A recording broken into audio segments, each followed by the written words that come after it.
My name is Babette Wilson. I am 68 years old, and I woke up completely bald on my son Jackson's wedding day. My future daughter-in-law, Natalie, had left a cruel note on my pillow. Now you have the look that suits you, you ridiculous old woman. Thank God she committed this vile act on the very day I was scheduled to transfer $120 million dollars from my late husband's estate to them. During my wedding toast, I would reveal a secret that changed everything forever. Let me tell you how I transformed this nightmare into the most satisfying day of my life. I built my fortune from nothing. I grew up in a small town in Montana with parents who struggled to make ends meet, and I learned early on that if I wanted security, I would have to create it myself. At 19, I took my $500 in savings and bought my first fixer-upper. By 30, I owned a small real estate firm.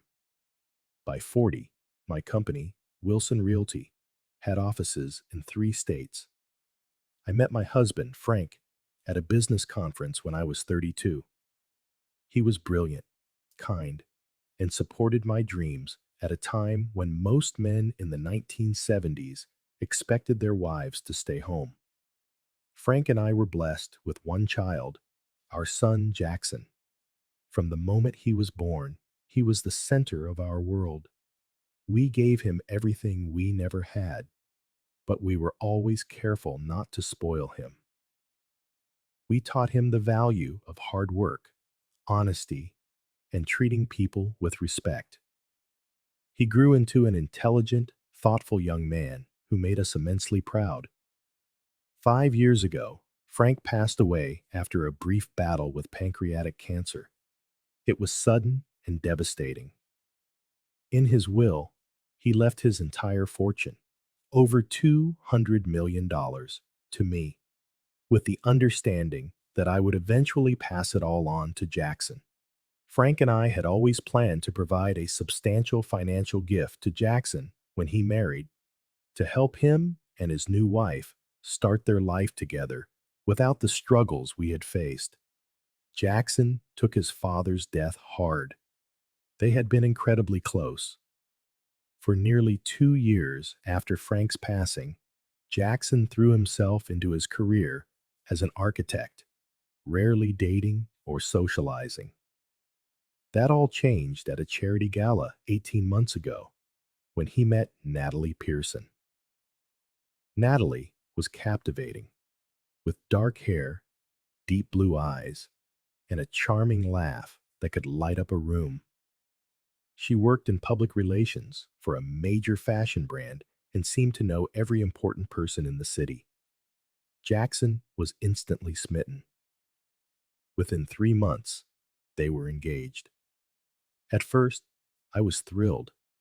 After watching my son grieve for so long, seeing him fall in love brought me immense joy. When Jackson brought Natalie to Sunday lunch at my home, she was perfectly gracious, complimenting my decor and asking thoughtful questions about our family photos. She seemed genuinely interested in getting to know me, but there were subtle signs I chose to ignore.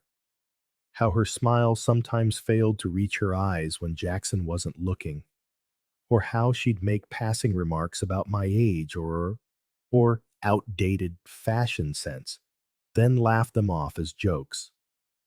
When I mentioned these moments to my sister Judith, she suggested I was being oversensitive, maybe even a little jealous of sharing Jackson's attention. Following our family tradition, I plan to transfer $120 million dollars to Jackson and Natalie as a wedding gift. It was something Frank and I had discussed for years. We believed in setting our son up for success, rather than making him wait until we were gone to benefit from his inheritance. I had my financial advisors prepare everything so the transfer could be made the day after the wedding. The week before the wedding was when the tensions truly began to mount. Natalie and her mother took over most of the planning despite my offers to help. When I suggested incorporating a few Wilson family traditions into the ceremony, Natalie dismissed them as too old-fashioned and not Instagrammable. Jackson, eager to please his fiancée, always sided with her. I kept trying. I invited Natalie to lunch several times, hoping to forge a connection. She would accept, but spend most of the time on her phone or steering the conversation back to how much money I was giving them and what kind of house they could afford. When I mentioned that the money came with the hope they would use a portion for charitable causes, as had been so important to Frank, she just nodded dismissively and changed the subject. Despite these concerns, I remained optimistic. Weddings change people, I told myself.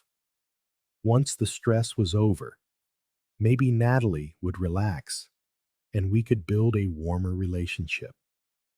My son loved her, and I wanted to love her too. On the eve of the rehearsal dinner, I brought out my great grandmother's pearl necklace, which had been worn by every bride in our family for 4 generations. I had planned to give it to Natalie as her something borrowed. When I presented it to her, she wrinkled her nose. "Oh, those old things," she said. "I've already chosen my jewelry. Something a little more current." The disappointment must have shown on my face because Jackson quickly interjected, suggesting she could wear it at the rehearsal instead. Natalie agreed with a tight-lipped smile, but hours later, I saw the necklace tossed carelessly on a side table, unworn. Still, this was my son's happiest day, and I was determined to make it perfect for him. I pushed my worries aside and focused on celebrating their love. I convinced myself that time would smooth the rough edges between us. I had no idea how wrong I was. During the menu tasting, I suggested we include Frank's favorite dish as a small tribute. Natalie rolled her eyes when she thought I wasn't looking and whispered something to her maid of honor that made them both snicker. Later, she announced she had completely revamped the menu with elevated options that better reflected their sophisticated palate. Jackson looked uncomfortable, but said nothing. The rehearsal dinner was held at a downtown restaurant.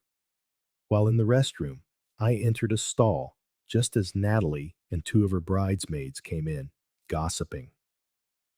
"God, is this night ever going to end?" Natalie's voice echoed off the tile walls. The old lady just will not stop with her suggestions, her traditions, her memories of precious Frank. "At least she's paying for everything," one friend chimed in. "And there's the money coming after. 120 million reasons to put up with her," Natalie said, and they all laughed. "Once that's in our account, things will be different. Jackson already agrees we should move across the country. Says he needs space from his mother's influence." I stood frozen in the stall, my blood running cold. Jackson wanted to move away? He hadn't said a word to me. The way Natalie spoke of the inheritance, as if it were her only motivation, made me feel physically ill. That night, I called my sister Judith in tears. "I don't think she loves him, Jude. I think she loves what comes with him." "Have you told Jackson?" she asked. "I've tried, but whenever I bring up anything remotely critical about Natalie, he gets defensive. It's like he has blinders on." I decided to wait until after the honeymoon to have a serious conversation with him. A decision I would soon regret. The next day, my housekeeper, Maria, told me something even more concerning. Natalie had been asking her detailed questions about my daily routine, what medications I took, and if I used sleeping aids, claiming she was planning a health intervention. Maria didn't believe her for a second. My heart sank. I did some digging into Natalie's background. The Parsons School of Design had no record of her attendance. The family money she often referenced had vanished in a mysterious financial disaster. Most alarming, she had been engaged twice before to wealthy men, with both engagements ending abruptly just before the weddings. When I gently tried to broach the subject with Jackson, he cut me off. Mom, stop. She's had a difficult life. I need you to respect that. The night before the wedding, Natalie was especially solicitous, insisting I try a particular wine she'd selected just for me. It had a strange aftertaste, but I drank it to be polite. She then offered me one of her special herbal sleep supplements to ensure I was well rested. Something in her tone made me uneasy, so I only pretended to take it, disposing of it later. As I fell asleep that night, I still believed that my son's happiness was what mattered most. If only I had known what the morning would bring. I awoke on Jackson's wedding day feeling groggy. As I sat up, my hand went to brush hair from my face, but something was terribly wrong. Instead of my usual silver waves, my fingers met smooth, bare skin. Confused, I stumbled to the mirror. The reflection that stared back was a monster from a nightmare. My entire head was bald, shaved clean to the scalp. Then I saw it, a folded note on my nightstand. With trembling hands, I opened it. The looping script was Natalie's. Now you have the look that suits you, you ridiculous old woman. Try stealing attention at my wedding now. This is what happens to people who don't know their place. The room spun. Natalie had done this. The strange tasting wine, the sleeping pill she'd offered. It all made a horrifying kind of sense. I collapsed onto my bed, tears of rage and disbelief streaming down my face. I grabbed my phone to call Jackson, but it went straight to voicemail. I sent a frantic text. A minute later, a message came through from Natalie. Don't bother trying to reach Jackson. He's busy. And don't think about showing up looking for sympathy. You deserved what you got. Stay home and out of our way. She was blocking me from my own son. Panicked, I went to my closet to get dressed, planning to go to the venue and find him. Another shock awaited me. My mother of the groom dress, a beautiful pale blue silk gown, was in ribbons on the floor, slashed beyond repair. My jewelry box was gone from my dressing table, and with it, my grandmother's antique diamond brooch.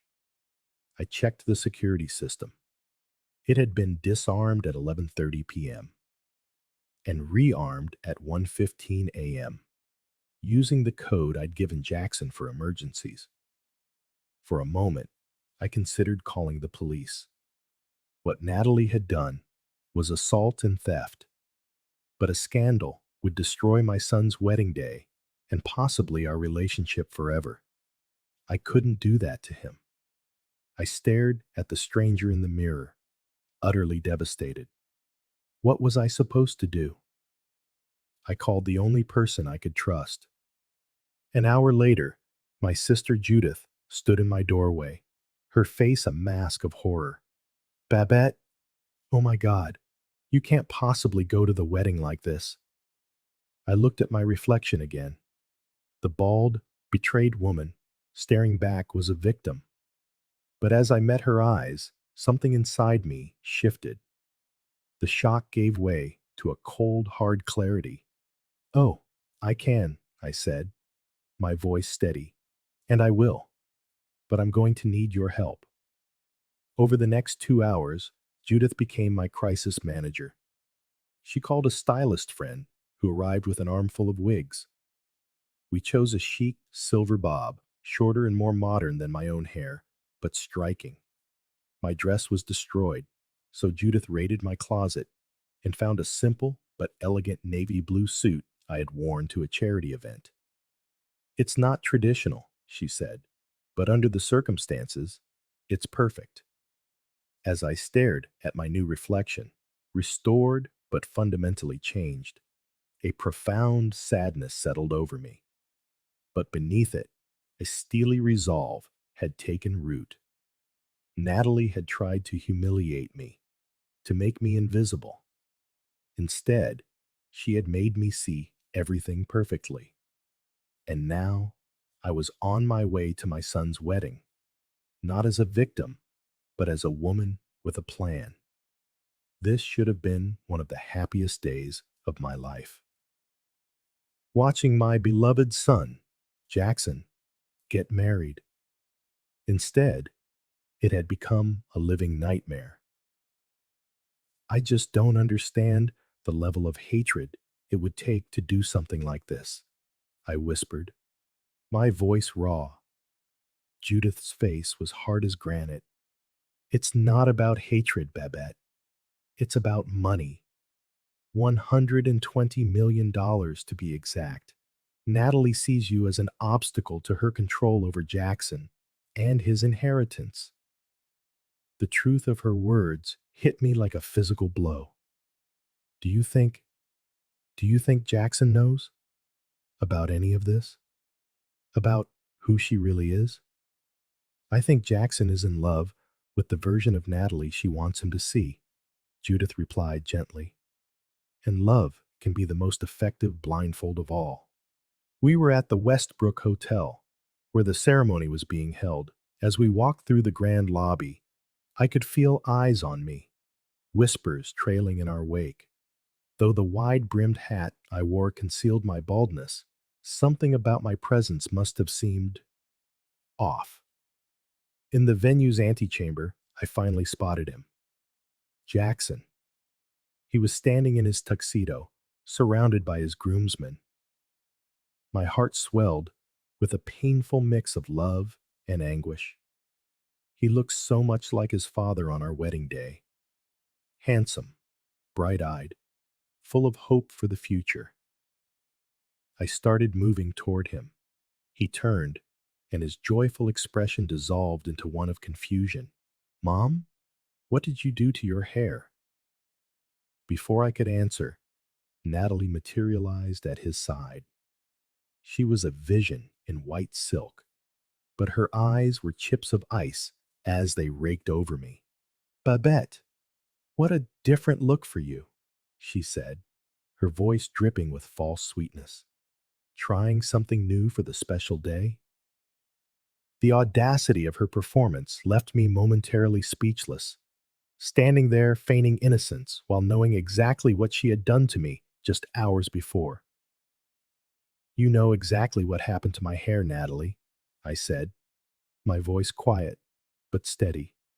Jackson's brow furrowed. What are you talking about, Mom? I held Natalie's gaze. Your bride drugged me last night and shaved my head while I slept. She also destroyed my dress and stole my jewelry. Jackson's face flushed with anger, but to my horror, it was directed at me. Mom, how could you say something so horrible on our wedding day, of all days?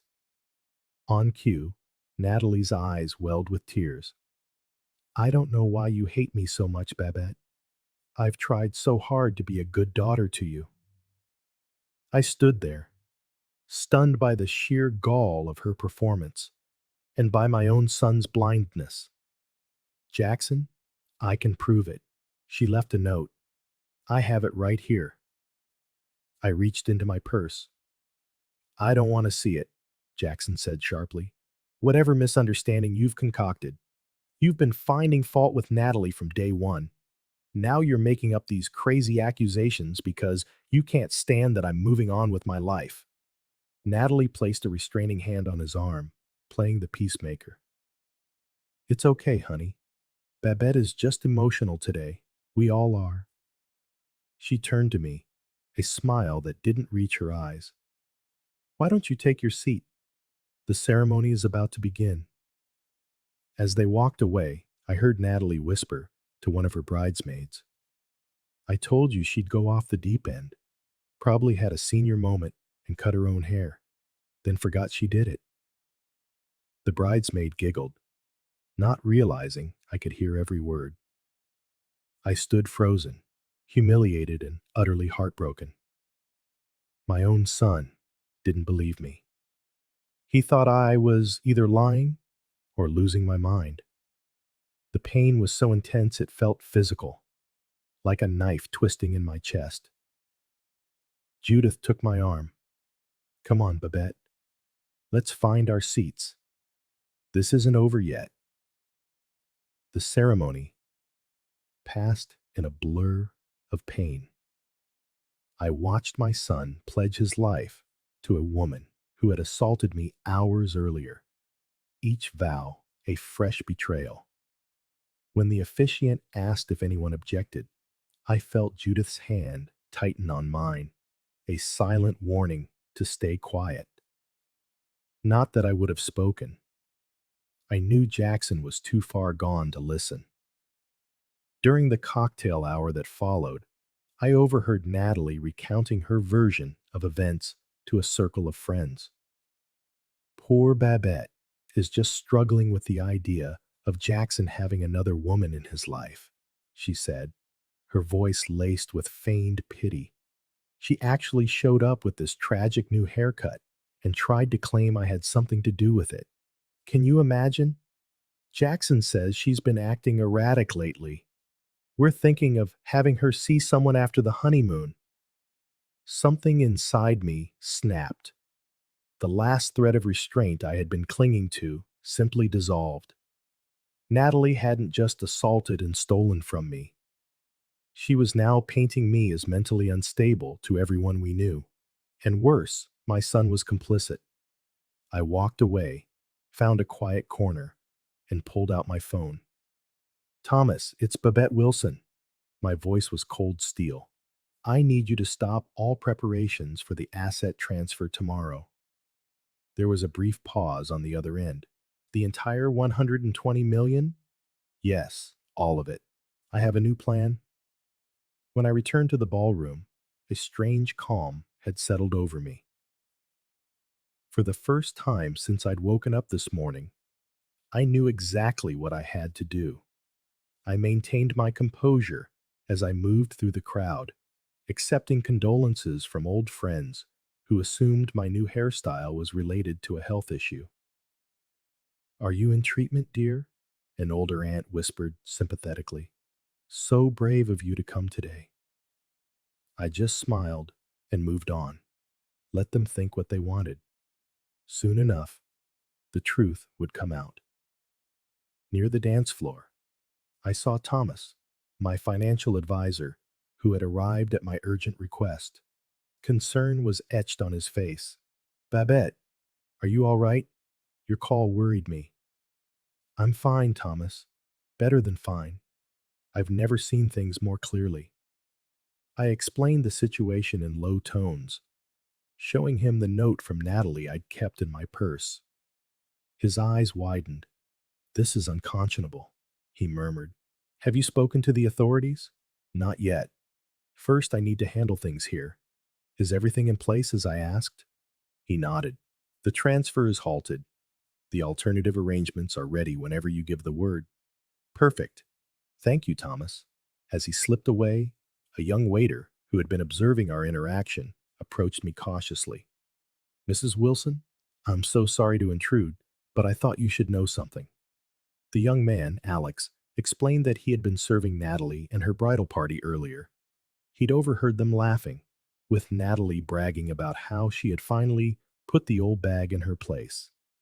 He'd heard her say, by this time tomorrow, we'll have her money, and we can finally start getting rid of all her sentimental attachments. I have 3 grandmothers, ma'am, Alex said earnestly. I couldn't just stand by and let someone treat their family that way. I thanked him for his honesty and gave him my business card. If you ever find yourself looking for a job with a better company, you call me. It was time for the toasts. Traditionally, the groom's mother speaks after the best man and maid of honor. I watched as Jackson's best friend gave a heartfelt speech, followed by the maid of honor's saccharine comments about how Natalie had always dreamed of finding someone like Jackson. Throughout their speeches, Natalie kept glancing at me, a smug smile playing on her lips. She thought she had won. She believed I was too timid, too concerned with appearances to make a scene. She was about to learn just how wrong she was. When it was my turn, I walked to the microphone with deliberate steps. The room fell silent.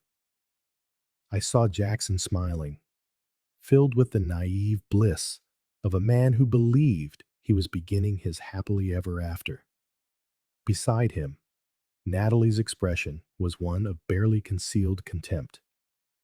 For those of you who don't know me, I am Babette Wilson, Jackson's mother, I began, my voice steady. First, I want to thank you all for coming to celebrate this momentous day. I paused, gathering my strength. Many of you have noticed my different appearance today and have been kind enough to express your concern. I'd like to address that now. With steady hands, I reached up and removed my hat. Gasps rippled through the guests as I revealed my shaved head. Somewhere in the crowd, a glass shattered. Jackson's face went white. This is not a fashion choice or a sign of illness, I continued calmly. This morning, I woke up like this after having been drugged the night before. I also found this note on my pillow. I held up Natalie's note, my hand no longer shaking. It reads, "Now you have a look to match your personality, you bitter old hag. Try to steal the spotlight at my wedding now. This is what happens to people who don't know their place."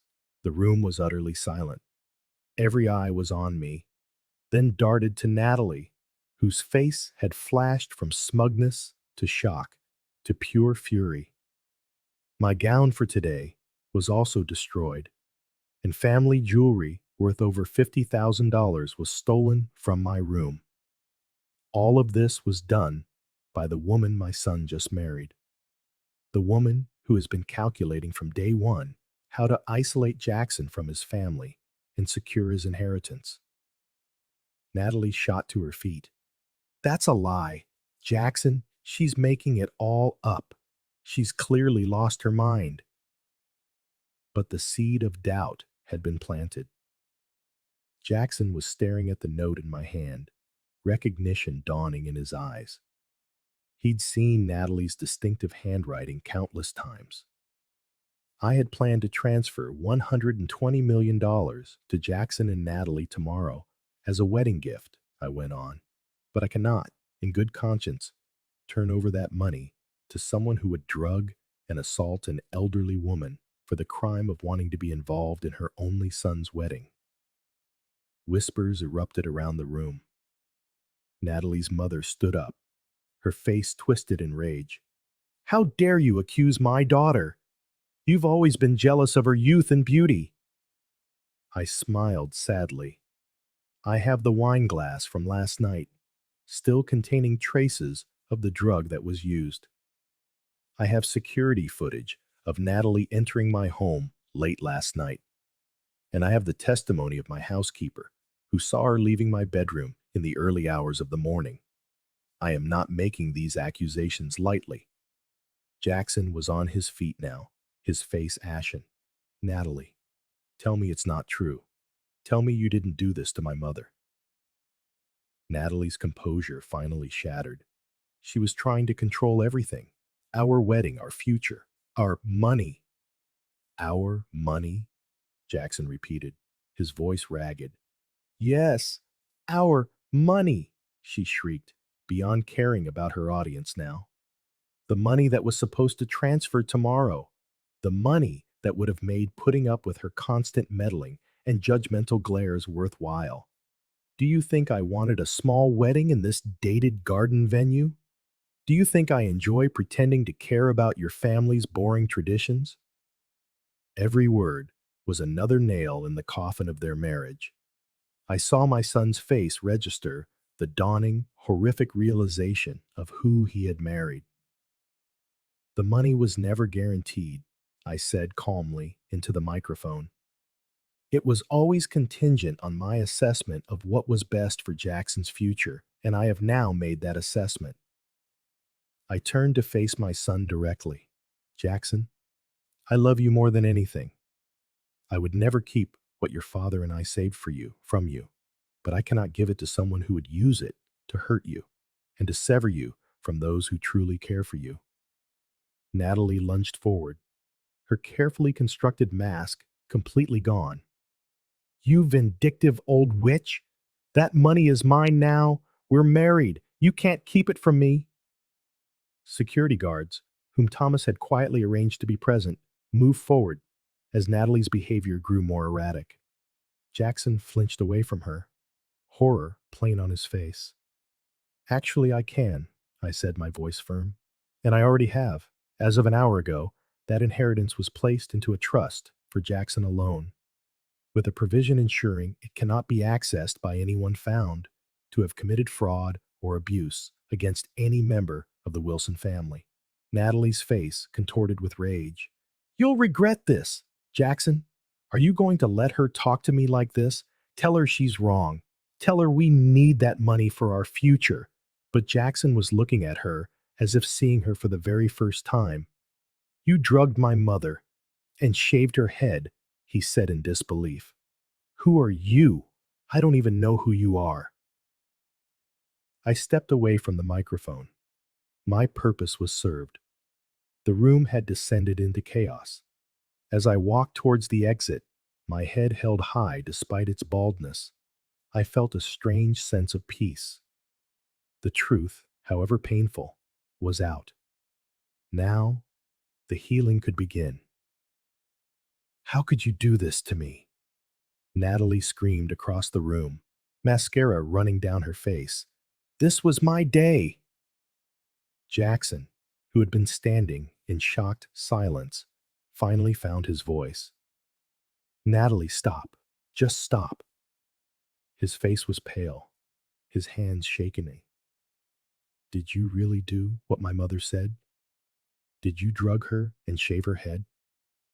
She deserved it, Natalie spat, too far gone in her rage to maintain any pretense.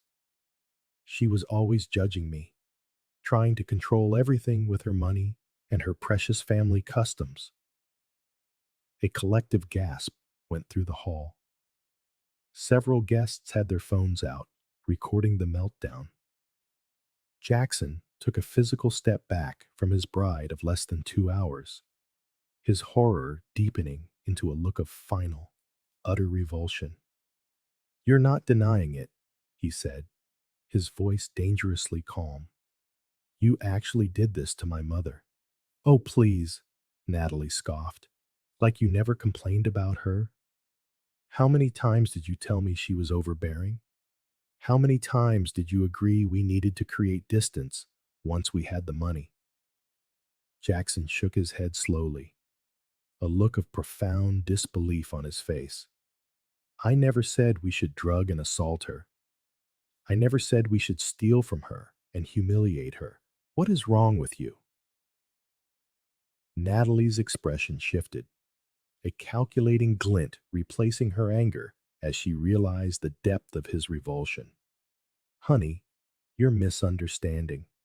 I was just trying to make sure our day was perfect. Your mother was going to show up in that awful dress with that haircut from the 80s and embarrass us in front of all our friends. So, you assaulted her? Jackson's voice rose, cracking with incredulity. You drugged my 68-year-old mother and shaved her head because you didn't like her style? Natalie reached for his hand, but he recoiled as if burned. Jackson, don't be so dramatic. It's just hair. It grows back. What matters is our future together, the life we're going to build with the money. The money? Jackson echoed, his voice frayed. That's all this ever was to you, wasn't it? The money. Natalie's mask of concern fell away completely. Well, What did you think it was about? Your charming personality? Your architect's salary? That wouldn't even cover my monthly shopping budget. Don't be naive, Jackson. This was a business arrangement from day one. You get the eye candy to show off to your friends, and I get financial security. The cruelty of her words seemed to strike Jackson physically. He swayed slightly, as if absorbing a blow. Several of his friends moved protectively toward him. "Get out," he said, his voice quiet but laced with steel. He repeated it, louder this time. "Get out. We're done. This marriage is over." "You can't just end the marriage because you don't like what I did," Natalie shrieked. "I have rights. I'm entitled to half of everything, including that trust." My lawyer, who had been standing quietly at the back of the room, stepped forward. "Actually, Miss Pearson, or should I say Mrs. Wilson, though not for long, I'm afraid. The prenuptial agreement you signed has a morality clause.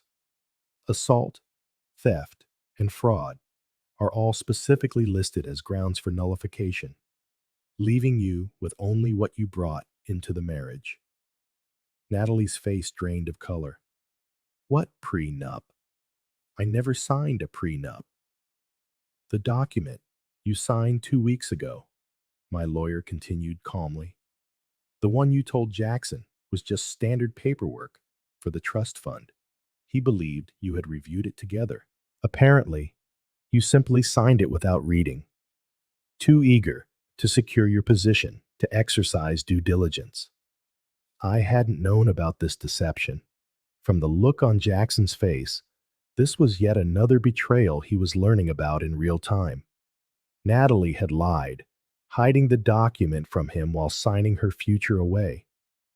"You lying snake!" she screamed at me. "You set me up!"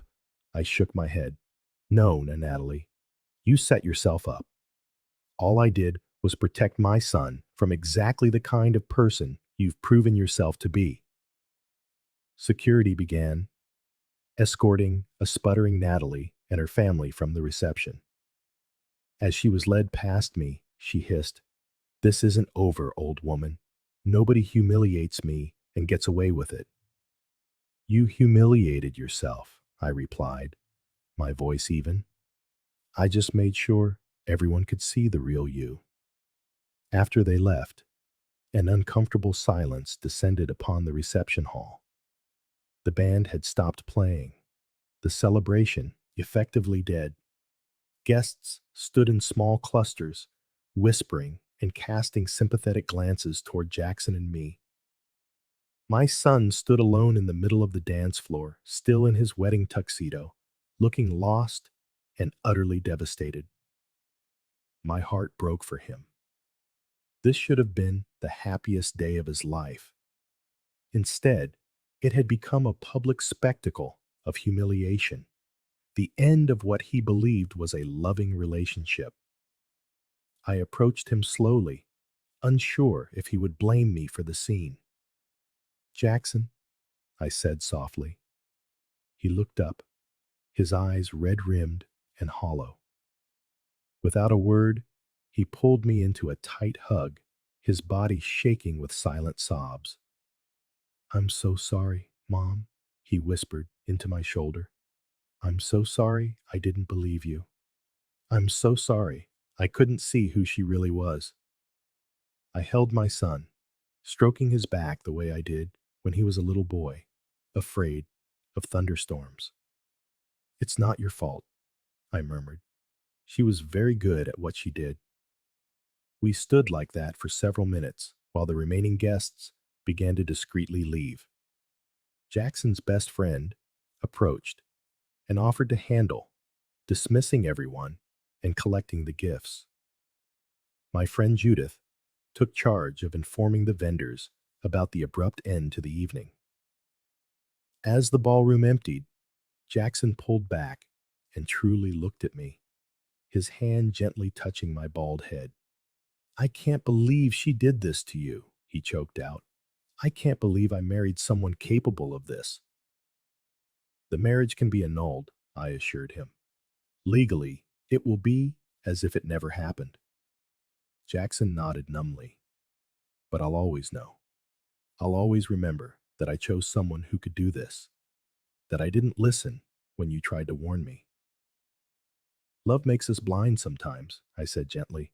You're not the first person to be fooled by a pretty face and practiced charm. And you won't be the last.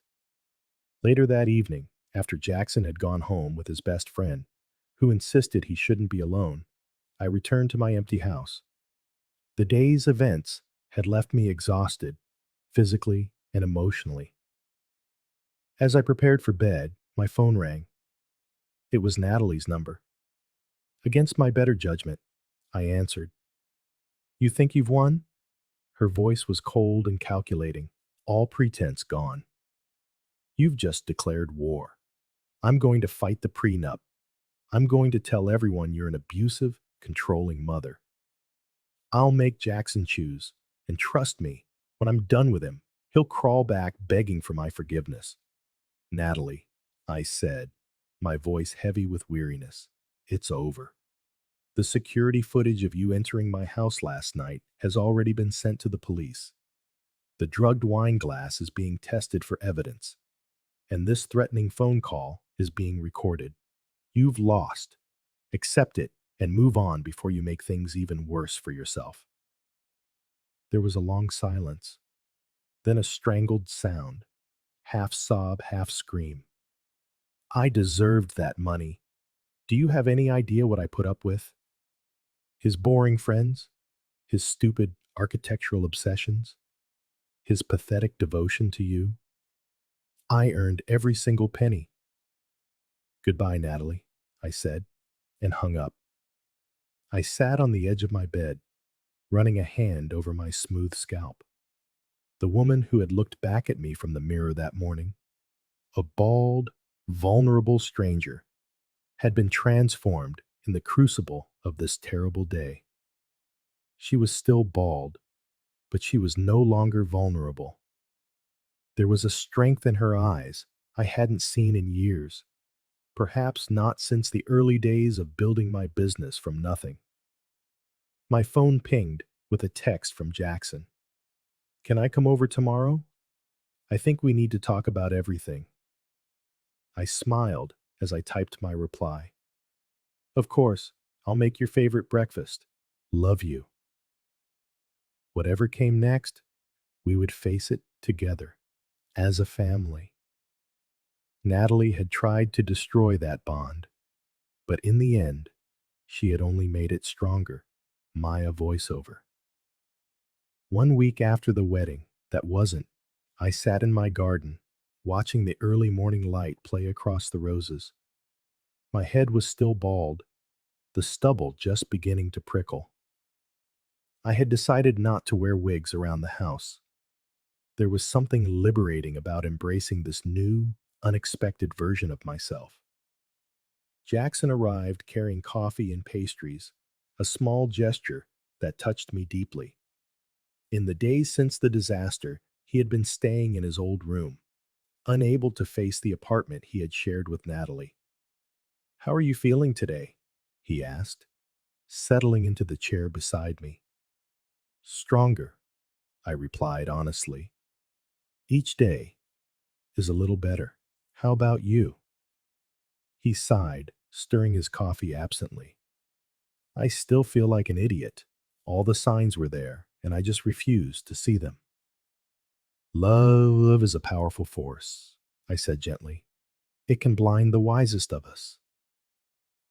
But you saw through her from the very beginning, he pointed out. Why couldn't I? I reached for his hand. Because you have your father's heart. Open, trusting, always seeing the best in people. It's one of the things I love most about you. Tears welled in his eyes. He whispered, I miss Dad. He would have known what to say. He would have reminded me that making mistakes is how we grow, as long as we learn from them. The background music stops. Mia, voiceover. The annulment proceedings began immediately, expedited by the clear evidence of Natalie's assault and fraud. My lawyer was confident the marriage would be legally erased within a month, though the emotional scars would take much longer to heal. Natalie made a few attempts at reconciliation, not with genuine remorse, but with calculated appeals to what she perceived as Jackson's weaknesses. When those failed, she resorted to threats and public accusations on social media, claiming I had manipulated my son against her. Few believed her, especially after a video of her wedding meltdown went viral. "I've been thinking," Jackson said one afternoon, interrupting my thoughts. "Maybe we both need some help processing all this." I looked at him, and he clarified, "Therapy, individually, and maybe together. I think I need to understand why I was so susceptible to someone like her, and we should talk about how to rebuild our trust." His maturity moved me. "I think that's a wonderful idea." We found an excellent therapist who specialized in helping people recover from relationships with narcissistic partners. She helped Jackson understand the tactics Natalie had used to isolate him and undermine his confidence. She helped me recognize that my fear of losing my son had sometimes made me overly protective, creating vulnerabilities Natalie had expertly exploited. 6 months after that disastrous wedding day, I made a decision about the inheritance that had been the catalyst for so much pain. I set up 3 trusts: one for Jackson, with reasonable access, one for the education of future grandchildren, and a third, a new foundation dedicated to helping victims of emotional and psychological abuse. The Wilson Foundation for Empowerment and Recovery quickly became my new passion. We funded research, provided emergency assistance, and developed educational programs to help people recognize the warning signs of manipulation. During this time, my hair began to grow back, but to everyone's surprise, I decided to keep it cropped short. The woman who emerged from this ordeal was different. She was stronger, more direct, less concerned with appearances. "I like the new look," Jackson commented one day as we toured a potential office space for the foundation. "It suits you. Bold, no nonsense." I laughed. "It certainly makes my morning routine simpler."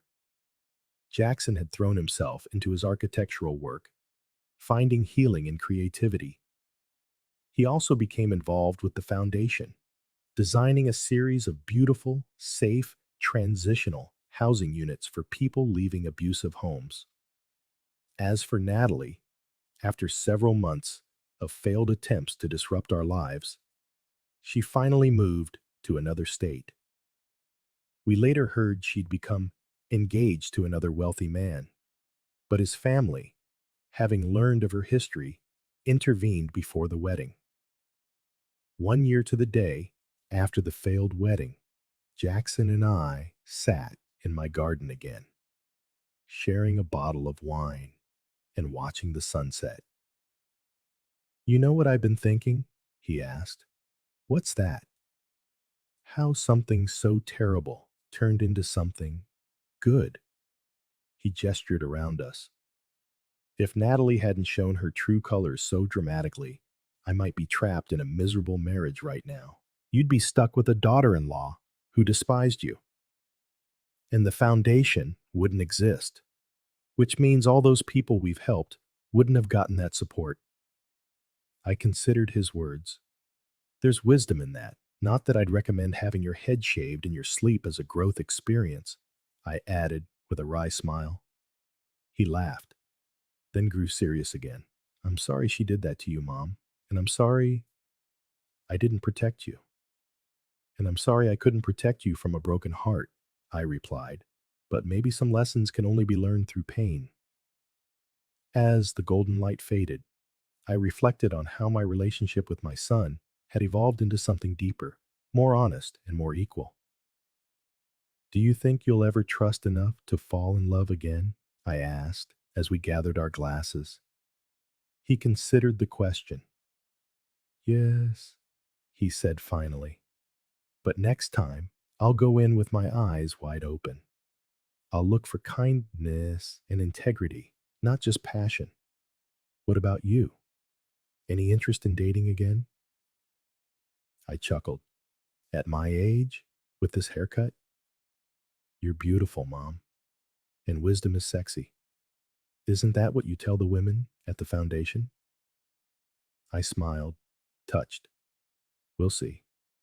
For now, I'm content with who I am and who I'm becoming. That night, I looked at myself in the mirror. The woman looking back was not the same one who had discovered her bald head in shock a year ago. This woman stood straighter. Her eyes held a quiet confidence.